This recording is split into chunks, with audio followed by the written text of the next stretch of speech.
Dieu.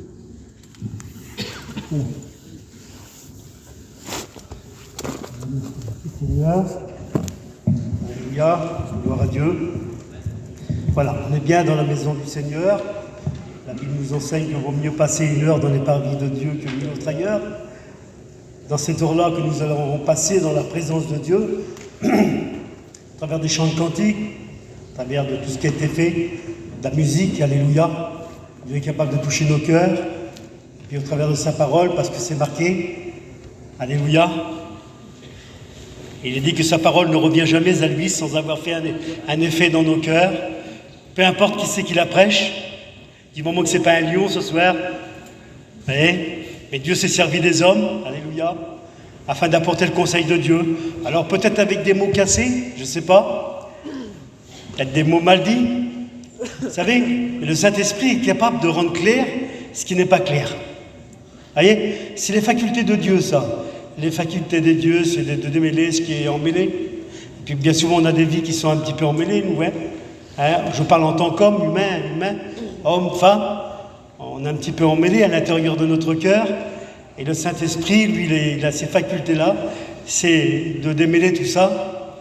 Il est capable de rentrer à l'intérieur de nos cœurs et de lire dans nos cœurs comme dans un livre ouvert, alléluia. C'est la parole de Dieu. Voyez, Dieu est capable de tout. Peut-être que tu penses dans toi, tiens, je suis venu au cirque ce soir, je suis venu passer une petite demi-heure ou une heure. Oui, écoutez ce qui est marqué dans la parole de Dieu, dans le livre de Jean. Il est dit comme ça que rien ne se fait sans sa volonté, c'est sûr. Mais il est dit comme ça que quand je serai élevé entre ciel et terre, j'attirerai tous les hommes à moi. Alors ce n'est pas de ta propre volonté. Peut-être que tu es venu pour faire plaisir à un cousin, à un ami, à une personnalité, à une famille. Mais toi, tu le penses comme ça, mais c'est Dieu qui t'attire. Alléluia. Et dit que Dieu nous attire par des cordages d'amour. Frères et sœurs, ce soir, Dieu est capable de te bénir. Puis, écoutez, je vous avoue que Dieu sait ce qu'il fait. Hein?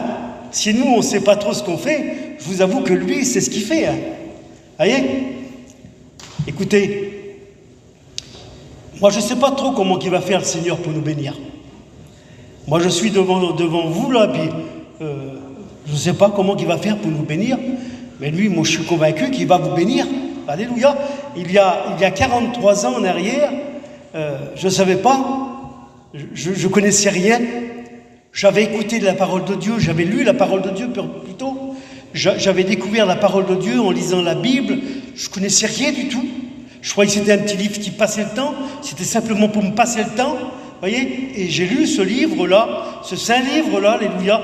Et puis ce livre m'a fait découvrir Jésus. Il y a 43 ans en arrière, je ne savais pas, mais Dieu savait, alléluia. Comme aujourd'hui, Dieu sait tout, alléluia. Il connaît tout, alléluia. On ne peut rien lui cacher. Dieu est capable de te bénir, alléluia. Je suis convaincu, peut-être que tu t'es éloigné du Seigneur, peut-être qu'il y a longtemps que tu n'es pas venu à la réunion. Peut-être que tu dis, peut-être que ce que je fais là, j'ai rien à faire ici, j'ai tellement de belles choses à faire dans le monde, il y a tellement de belles choses à faire, j'ai rien à faire ici. Ouais, mais Dieu, lui, il t'a emmené jusqu'à là, c'est pour te bénir. Il a quelque chose pour toi. Alléluia. Voilà, on lit le passage de la parole de Dieu, et puis ensuite on essaye de commenter les 2-3 petites notes, alléluia. Voilà, dans le livre de 2 Rois, chapitre 5. On lit un court passage, hein, vous voyez, voilà. Et puis on va essayer de commenter l'histoire.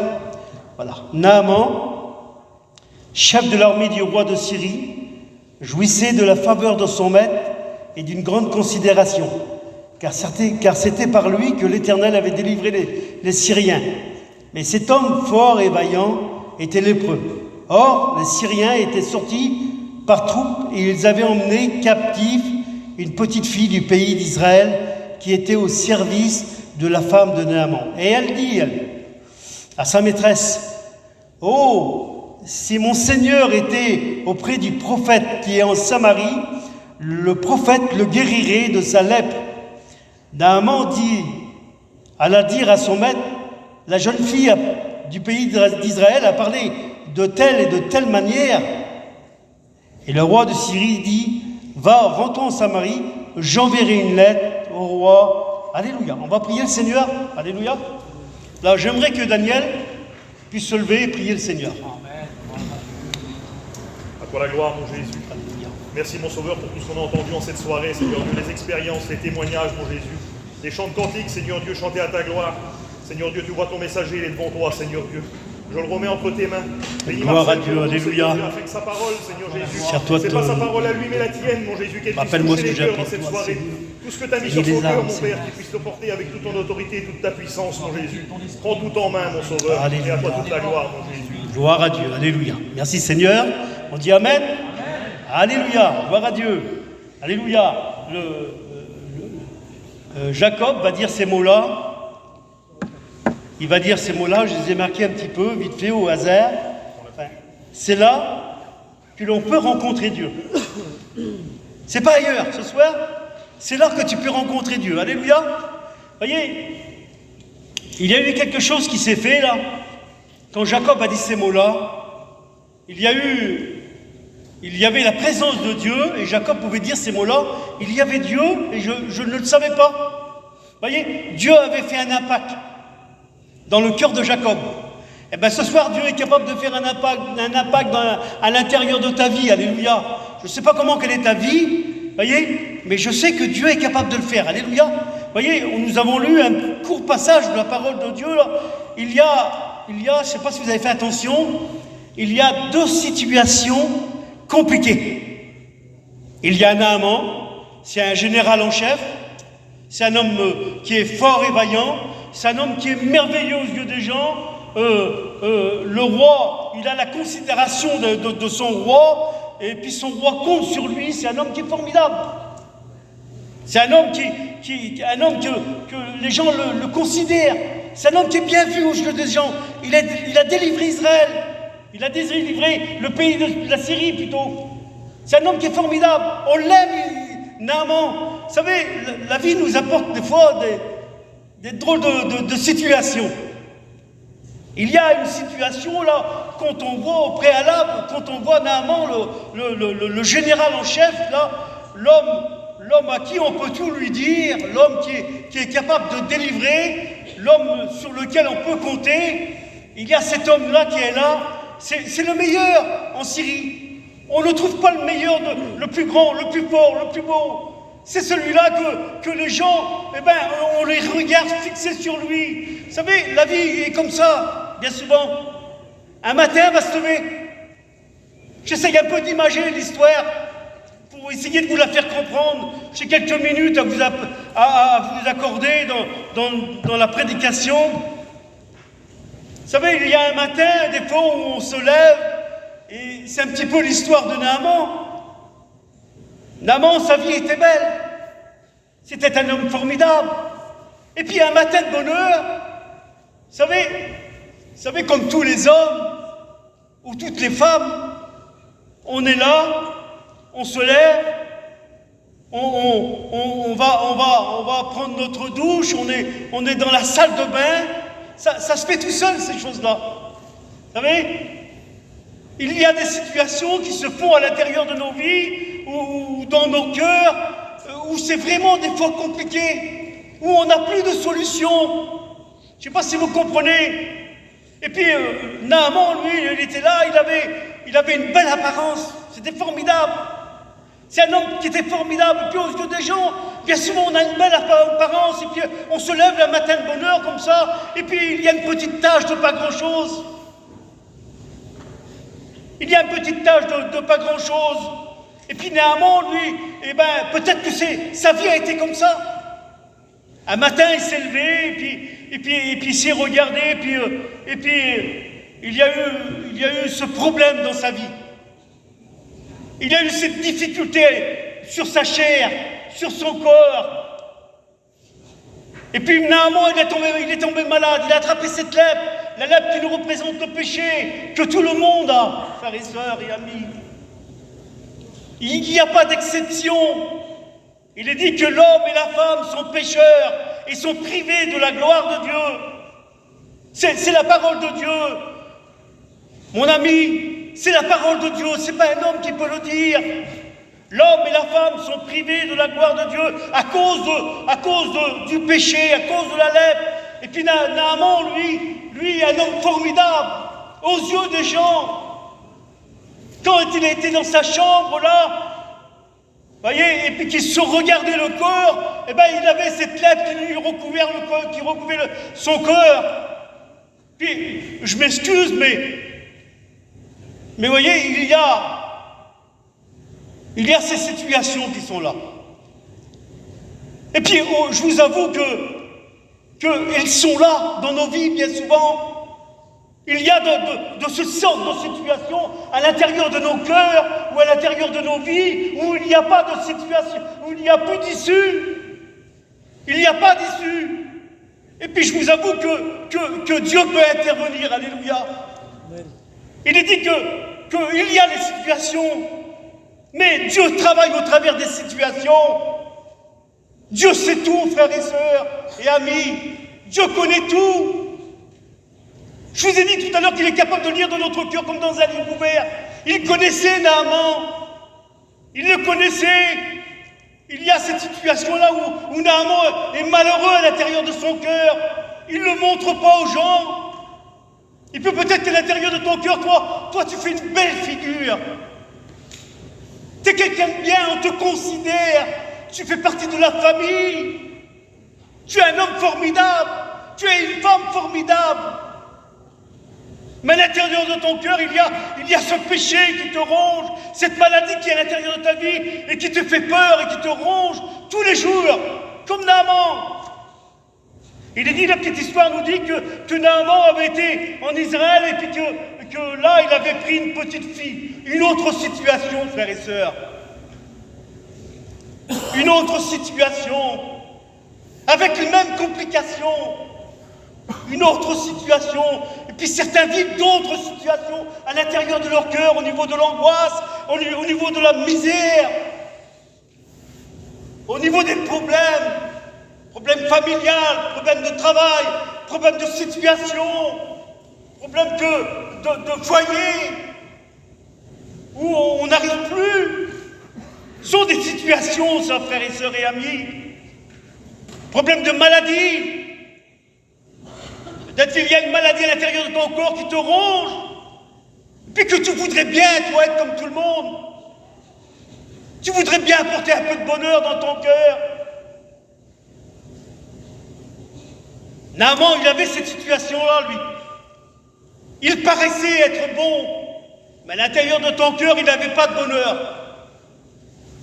Et j'aimerais te dire que Dieu a la solution pour toi. Ce soir, tu vas dire, Marcel, il y a des années que ça s'est passé, cette situation-là. Ben, j'aimerais te dire que Dieu ne change pas. Il est dit dans la parole de Dieu que Dieu n'a pas ombre de variation. La Bible dit qu'il est le même hier, aujourd'hui, éternellement. Ce soir, il est là avec toute sa force, avec toute sa puissance, avec toute son autorité, frères et sœurs. Il n'a pas changé. Il n'a pas changé, il est le même. Là, si on aurait les yeux de Dieu, on le verrait là, avec toute sa puissance, avec toute sa beauté, tout son amour qui est là. On pourrait le regarder. Dieu n'a pas changé, frères et sœurs. Il est dit que ce que sa bouche a dit, son bras puissant l'accomplit. Vous voyez, c'est le bras de Dieu qui est venu intervenir dans le corps de Naaman, frères et sœurs. C'est pas n'importe qui, c'est pas le prophète. C'est pas le prophète, il y a eu une situation. Dieu sait parler, frères et sœurs. Dieu connaît, Dieu sait parler. Il part dans nos cœurs. Il ne parle pas à notre cerveau. Si vous voulez rencontrer Dieu ce soir-là, eh ben vous ne le rencontrerez jamais avec votre cerveau. Je m'excuse pour les hommes super intelligents ou les femmes super intelligentes. Non. Mais Dieu veut se révéler à ton cœur. Il va dire, jeune fille, jeune homme, donne-moi ton cœur. Alléluia. Voyez, ça c'est les mots de Dieu. Et puis il y a cette situation, je vous ai parlé en quelques petits mots, il avait été là-bas faire la guerre en Israël et puis il avait ramené justement une petite fille d'Israël. Nous l'avons lu dans la parole de Dieu. Et puis elle était au service de la femme de Naaman, cette jeune fille-là. Et puis tous les matins, Naaman faisait ce qu'il avait l'habitude de faire. Il se promenait dans sa chambre, certainement. Et puis là, il était devant les miroirs, il regardait sa maladie s'agrandir. Vous savez, parce que, je m'excuse, le péché, voyez, il dévore tout. Il ne laisse rien. Vous voyez, je m'imagine les lions ici, là, que vous avez autour de vous, là, ceux qui font du bruit, là, vous voyez, eh bien, quand ils prennent une proie, vous voyez, il y a deux sortes de morts. Je ne sais pas si les frères ont des serpents, Eric, je ne sais pas si tu as des serpents, mais un serpent, lui, il meurt. Il meurt, il ne va pas casser les os, mais le venin qu'il va mettre à l'intérieur du corps, il va faire mourir la personne. Vous voyez, la personne sera morte. Le lion, c'est différent, frères et sœurs et amis. Le lion, il va mordre, il va briser les os. Vous voyez? Eh bien, le péché, c'est ça. Ça va faire la même sensation que le serpent. Tu vas mourir dans ton péché. Mais le lion va dire être encore plus différent. Tu vas mourir dans ton péché, mais ça va être atroce. Voilà ce que la Bible nous dit, frères et sœurs. Alors aujourd'hui, si tu entends sa voix, la Bible elle dit, n'endurcis pas ton cœur, donne ton cœur à Dieu, alléluia. Alors il y a cette famille qui est là, de Naaman, là. Et puis cet homme, il va faire comme d'habitude, il ne va pas changer. Il ne va pas changer ses habitudes parce qu'il y a une petite esclave qui est là. Il y a une petite esclave, elle est là. Elle est parmi chez lui. Vous voyez, je remercie Eric, moi, vous voyez, qui a fait que cette réunion puisse se faire ce soir. Alléluia. Il dit que rien ne se fait sans la volonté de Dieu. Écoutez, et puis il a emmené sans le savoir, il a emmené le bonheur chez lui, sans le savoir. Imaginez-vous, il a cru prendre une esclave là-bas. Il a pris une petite esclave. La Bible ne dit pas l'âge, peut-être 13, 14 ans, 15, 16 ans. La Bible ne dit pas l'âge. Il l'a pris de force, il l'a séparé de sa famille, de ses parents, de ses frères et sœurs, de tout son entourage, de toutes ses habitudes, à cette brave sœur-là. Il l'a emmené là-bas, chez lui, là-bas. Et puis il l'a mis au service de sa femme. Et puis peut-être qu'il ne faisait pas attention. Peut-être que les gens ne font pas attention sur toi. Peut-être que ta famille passe à côté de toi. Ils savent que tu passes dans un problème, mais ne peuvent rien faire pour toi. Quel dommage. Quel dommage. Alors que les regards de Dieu sont sur toi, amis, ce soir. Frères et sœurs, les regards de Dieu sont sur toi. Écoutez, il y a cette petite fille qui est là. Naaman, on regarde encore son corps, certainement. Il est là, certainement un peu découragé, je ne sais pas. On pourrait le dire, on peut imaginer la prestance de cet homme quand il met son armure, quand il est recouvert de cette armure et qu'il sort dehors, on voit un homme formidable. Mais à l'intérieur, c'est la misère. Peut-être qu'il pleure, peut-être que sa compagne pleure avec lui, de voir son mari là. C'est vrai que c'était des façons différentes de l'Israël, mais la maladie reste la maladie, le péché reste le péché, quel qu'il soit le monde, que ce soit à New York, à Vannes ou à Paris, le péché reste le péché, frères et sœurs et amis. Il n'y a qu'une seule chose pour enlever le péché. Il n'y a qu'une seule chose pour enlever le péché, alléluia. Et puis, la petite fille qui est là, justement, dans la petite pièce qui est là, ou dans la grande pièce, peu importe, vous savez, elle va dire ça. Elle va voir son maître qui est là. Elle va le voir. Peut-être par inadvertance. Elle va regarder son corps. Et puis elle va voir que cet homme est vraiment malade. Et qu'il est recouvert de lèpre. Et puis la petite fille va dire, si mon maître, voyez, il y a une solution pour toi. Ami, toi qui es là, il y a une solution pour toi. Peut-être que tu es venu là découragé. Peut-être que tu es venu là malade. Peut-être que tu es venu là parce que tu as de l'angoisse dans ton cœur à l'intérieur de ta vie. Peut-être que tu as un gros problème à l'intérieur de ta vie que nous, on ne sait pas. Tu es venu là avec ce problème, mais il y a une solution pour toi, ami, qui est là. Il y a une solution pour toi. Dieu est capable de tout, alléluia. Il dit, invoque-moi au jour de la détresse, et tu verras si pour toi, je n'ouvre pas les écluses des cieux. Il est capable de le faire, frères et sœurs. Il est capable d'ouvrir les écluses des cieux et venir personnellement pour te bénir. Il est Dieu, il reste Dieu. On peut le mettre à toutes les sauces, Dieu, mais Dieu reste Dieu dans toutes ses facultés. Dieu est puissant, frères et sœurs. Dieu reste Dieu. Il y a quelqu'un qui est malade chez toi, Dieu reste Dieu. Dieu est capable de le bénir. Alléluia. Et puis elle va dire ces choses-là, elle va dire, si mon maître irait en Samarie, là-bas en Samarie, il y a le prophète, elle dit, si elle irait voir le prophète, je suis sûr que le prophète le guérirait.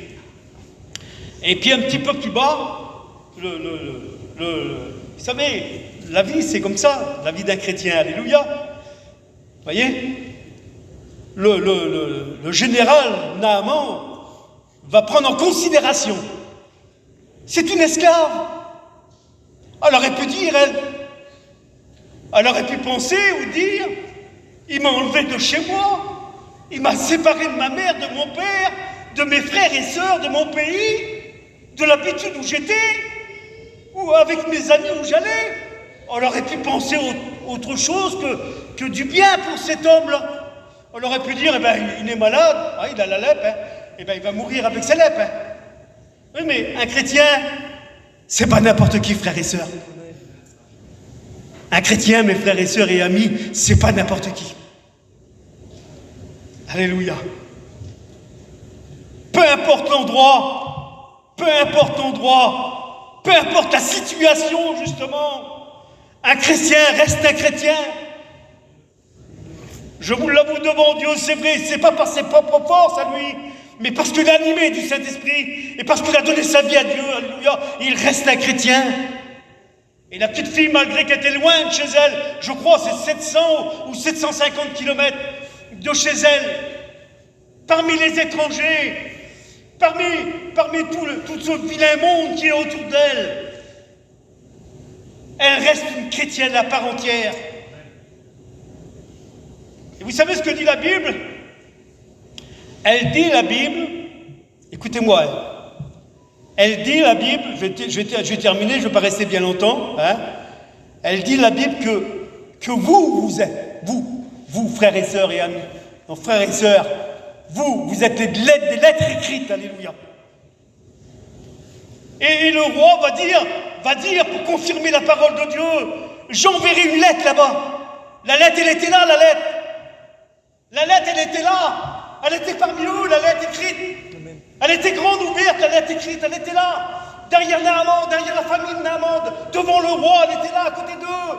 Elle ne payait pas de mine, mais c'était vraiment une lettre écrite comme la parole de Dieu le dit, frères et sœurs. Vous êtes des lettres écrites. Alléluia. Vous êtes la lumière du monde, parce que vous avez reçu Jésus dans votre cœur. Et puis Naaman l'avait pratiquement compris, ces choses-là. Et puis il va justement aller vers le roi, puis le roi va envoyer cette lettre, justement. Il va envoyer cette lettre. Et puis, vous savez, le monde, c'est ça un petit peu. On essaye de tout acheter. On pense qu'avec notre argent ou notre bien-être qu'on a autour de nous, là, on pense acheter tout, quoi. Hein. Voyez, mais la vie éternelle, frères et sœurs, et le bonheur surtout, ne s'achète pas. Le bonheur ne s'achète pas. Vous pouvez avoir des tonnes d'or, des tonnes de diamants, des tonnes de lingots, tout ce que vous pourrez imaginer dans votre esprit, parce qu'on a un esprit, nous, il est capable de rêver. On a un esprit qui est capable de voyager. Et bien, vous pourrez avoir des tonnes de ce que vous voulez, des châteaux en Espagne, si vous voulez.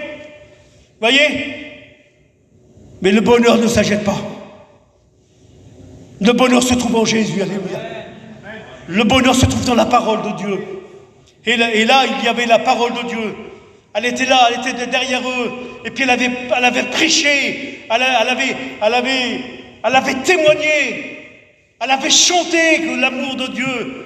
Elle avait rendu gloire à Dieu en témoignant, frères et sœurs et amis. Et puis quand Naaman est arrivé là-bas, il a voulu payer justement Le prophète va lui dire, va, lave-toi 7 fois dans le Jourdain.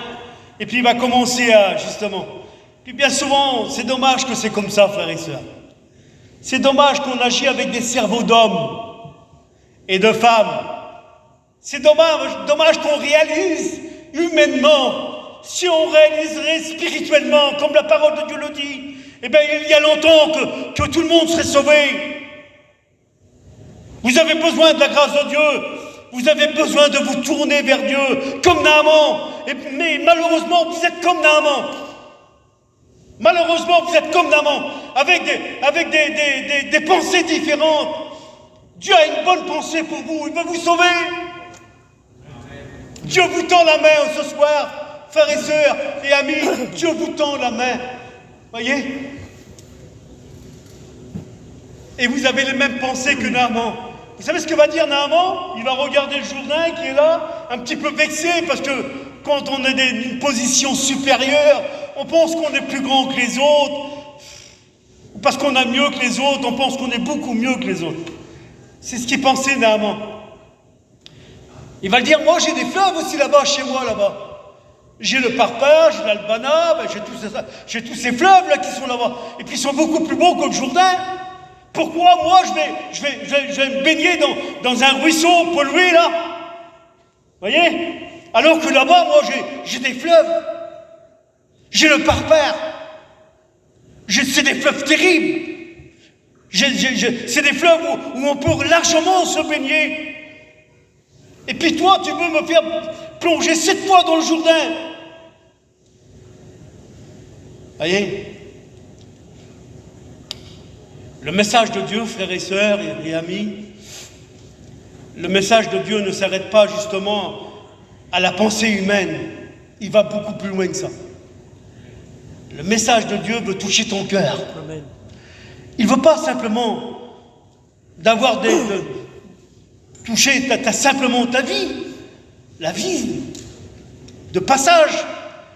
Il veut t'emmener dans le ciel. Il veut que ton âme parvienne au ciel, alléluia. Vous savez, lui, il avait préparé plein d'or, plein d'argent, 10 vêtements de rechange. Il avait tout préparé, lui. Peut-être que tu as préparé plein de choses. Vous savez, dans le monde, on est comme ça, nous. Je vis, je fais pas partie du monde, excusez-moi, frère. Mais je vis dans le monde. Vous voyez? Mais je sais ce que le monde Et on prépare des retraites, des après-retraites. On met de côté pour nos enfants, petits-enfants. On essaye d'aménager leur vie. Et puis notre vie après, voilà. Oui, mais on n'a pas préparé où on va aller. Et puis j'aimerais te dire qu'il faut préparer où tu vas aller. La Bible dit que le lendemain ne nous appartient pas. C'est aujourd'hui qu'il faut mettre notre vie en règle, frères et sœurs et amis. Et puis lui, il part consterné. Il est en colère, il n'a pas reçu la pleine conviction. Il a toujours la lettre. Et puis vous savez, quand on repart de la réunion, de la même façon qu'on est rentré, frères et sœurs, on repart avec notre péché. On repart avec notre vie qui n'est pas changée, alors que Dieu voudrait changer ta vie. Il est même capable de transformer ton âme, ta vie. Il est dit comme ça que si ton péché est rouge comme le chromazine, il devient plus blanc que la neige. Voyez mon frère et soeur. Voyez mon ami. Alléluia. Dieu est capable de le faire. Alléluia. Je vais couper un petit peu. Et puis il y a justement cet homme qui est là, qui va lui parler en tant qu'homme. Vous savez, nous avons besoin des fois d'être raisonnés à l'intérieur de nos cœurs, d'être raisonnés à l'intérieur de nos vies. Nous avons besoin de prendre des directives, des décisions. Puis toi, tu as besoin de prendre des décisions. Il y a trop longtemps que tu marches dans une vie de patachon, alors que Dieu voudrait mieux pour toi. Aujourd'hui, tu es bien, mais Dieu voudrait encore mieux pour toi. Et puis l'homme va monter avec lui dans le char et va dire voilà, si on t'aurait demandé, je ne sais pas moi, de te battre encore, de faire la guerre encore, de faire des kilomètres encore, tu ne les aurais pas fait? Et puis Naaman va dire oui, s'il aurait pu se battre contre une armée, oui, c'était un homme terrible. Et puis qu'est-ce que c'est que de l'eau? Voyez, dans la semaine prochaine, je crois que c'est comme ça, je crois qu'on doit faire des baptêmes à l'église de Vannes. Je crois que c'est mercredi, hein? Mercredi. Mercredi, on fait des baptêmes par immersion à l'église de Vannes. Et puis cet homme va parler à Naaman, il va lui dire plonge dans l'eau. Et puis j'aimerais te dire, je le voudrais vraiment devant Dieu, j'aimerais te dire, mais accepte Dieu. Amen. Accepte la parole de Dieu dans ton cœur. Et puis Naaman va prendre un peu le taureau par les cornes. Vous voyez, pour terminer un petit peu la situation, il va plonger une fois, 2 fois, 3 fois, vous connaissez les histoires, il va plonger 7 fois à l'intérieur de cette eau-là. Vous avez bien compris que c'est pas l'eau qui a un pouvoir. Vous avez bien compris que c'est pas l'eau qui a le pouvoir. Le seul pouvoir qui a été donné, c'est à Dieu, alléluia. Il est capable de changer nos vies, transformer nos vies, de changer tout ce qui ne va pas à l'intérieur de nos cœurs, nos angoisses, notre misère, notre maladie, nos difficultés, nos soucis, quels que soient les soucis, que ce soit les travaux familiales, tout ce que vous voulez, que ce soit tout ce que vous pourrez imaginer, Dieu est capable de le changer. Il a changé la vie de Naaman. Il est dit comme ça que Naaman est ressorti avec une peau toute neuve d'un petit enfant. Dieu est capable de changer ta vie, alléluia. Si ton péché est rouge comme le cramoisi, il devient plus blanc que la neige. Voyez, mais ça, il faut accepter Dieu. Hein, écoutez, c'est dommage, parce que maintenant, ils font plein de choses. Hein. Voyez, pour essayer de trouver un petit peu de bonheur, ils marchent à genoux pendant des kilomètres. J'ai vu hier à la télévision, je crois que c'est hier, ou cet après-midi, vite fait comme ça, j'ai allumé les informations, j'ai vu, je crois que c'est cet après-midi ou hier soir, je ne sais pas, je me souviens plus, courte mémoire.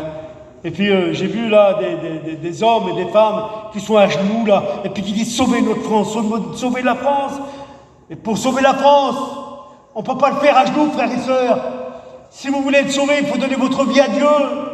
Comme a fait Naaman. C'est la seule chose qu'il a fait Naaman. Il a donné sa vie à Dieu. Et puis il a été sauvé. Alléluia. Amen. Alléluia. On prie le Seigneur. Voilà, j'aimerais que ils vont, oui, prie le Seigneur. Alléluia. Gloire à Dieu. Seigneur, c'est une grâce.